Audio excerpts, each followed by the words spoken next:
Olá, louvado seja nosso Senhor Jesus Cristo, para sempre seja louvado, glória ao Pai, ao Filho e ao Espírito Santo, como era no princípio, agora e sempre. Amém.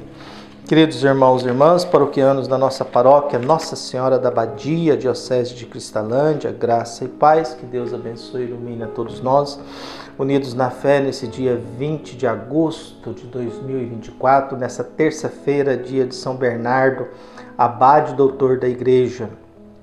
Bernardo nasceu em Dijon, França, em 1090 e morreu em Claraval, 20 de agosto de 1153. Após Roberto Albérico e Estevão, foi pai de ordem cisterciense. A obediência e o bem da igreja impeliram-no frequentemente a deixar o sossego do monástico para dedicar-se às mais graves questões político-religiosas do seu tempo. Mestre de direção espiritual e educador de gerações de santos, deixa em seus sermões de comentários a Bíblia e a liturgia um excepcional documento de teologia monástica tendente, mais que a ciência, a experiência do mistério. Inspirou-se piedosa afeição à humanidade de Cristo e à Virgem Mãe. Que São Bernardo abençoe e ilumine a todos nós. E o Evangelho de Mateus, capítulo 19, versículos de 23 a 30. O Senhor esteja convosco, Ele está no meio de nós. Proclamação do Evangelho de Jesus Cristo, segundo Mateus. Glória a vós, Senhor. Daquele tempo, Jesus disse aos discípulos: em verdade vos digo, dificilmente um rico entrará no reino dos céus.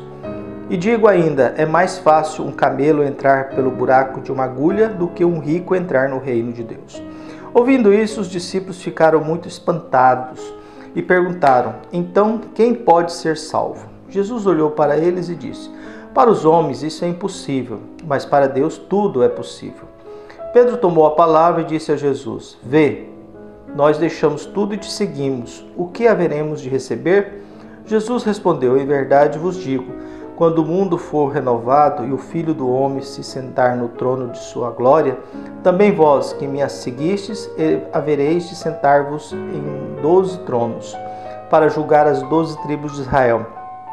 E todo aquele que tiver deixado casa, irmãos, irmãs, pai, mãe, filhos, campos por causa do meu nome, receberá 100 vezes mais e terá como herança a vida eterna.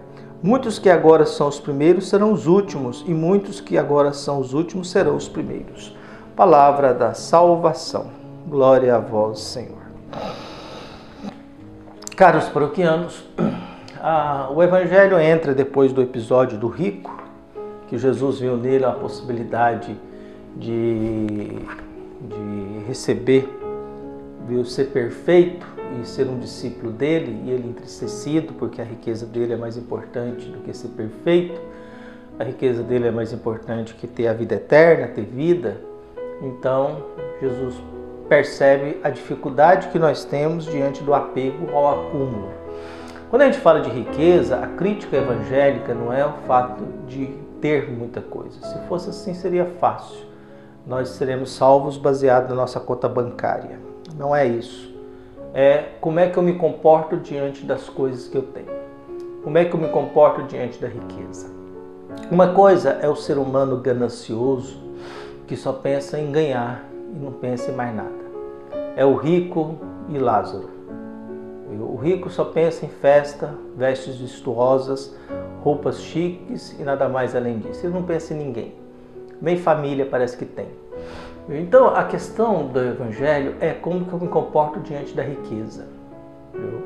O que eu faço com isso? Uma coisa é esse ser humano ganancioso que só acumula, acumula, acumula. É a criança que dizia com 12 anos: eu quero trabalhar para ganhar dinheiro. E por que você quer ganhar dinheiro? Eu quero para ganhar mais dinheiro. E ela não conseguia sair da lógica de que o projeto de vida dela era ganhar muito dinheiro.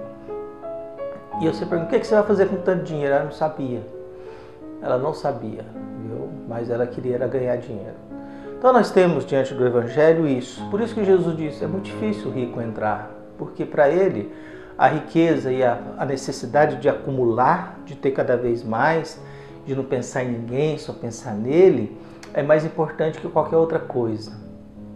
Então o camelo passar pelo buraco de uma agulha é um modelo, uma expressão. E por isso que Pedro diz, então ninguém dá conta de se salvar, uai. E Jesus responde, a salvação não é mérito, a salvação é graça de Deus. E é aquilo que o anjo diz para Maria, para Deus nada é impossível. A salvação não é mérito, mas é graça de Deus. E Deus dá a graça a quem Ele conhece. Deus não dá a graça a quem Ele não conhece. Ele não dá a graça a quem Ele não conhece. Ele não dá a graça àqueles que se colocam contra Ele. Então a gente vive num mundo que às vezes as pessoas, para aparecer, elas desfazem da fé dos outros. Elas criam polêmicas, ela cria humilhação, posta coisas monstruosas, violentas. Lamentavelmente, o mundo religioso, de muitos padres, bispos, pastores, religiosos, eles acham que a gente falar de Deus, a gente tem que ser violento, agressivos, gritar. Igual nossos políticos que acham que tem que gritar, que vai vencer pelo grito. E a gente perde a capacidade de argumentar, a gente perde a capacidade de falar. Por isso, Pedro perguntou, então não tem jeito. Eu disse, não, para Deus tem sim, para Deus tem sim, mas a salvação é mérito de Deus. E aí continua, falou assim, olha, quem largar tudo terá muito mais aqui. E no final a vida eterna. O homem rico pediu como chegar à vida eterna. E Jesus diz, eu chego na vida eterna no despojamento. Eu chego na vida eterna na liberdade de não ser escravo do que eu tenho. De não ser escravo das posses que eu tenho.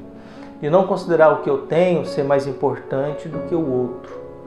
Por isso, o caminho para a vida eterna é graça de Deus, que foge um pouco da vaidade, da prepotência, da lógica do merecimento, da teologia da retribuição, tão importante. Faça isso que Deus vai pagar para você. É muito perigoso isso, porque a gente perde a gratuidade, a gente perde a noção de Jó.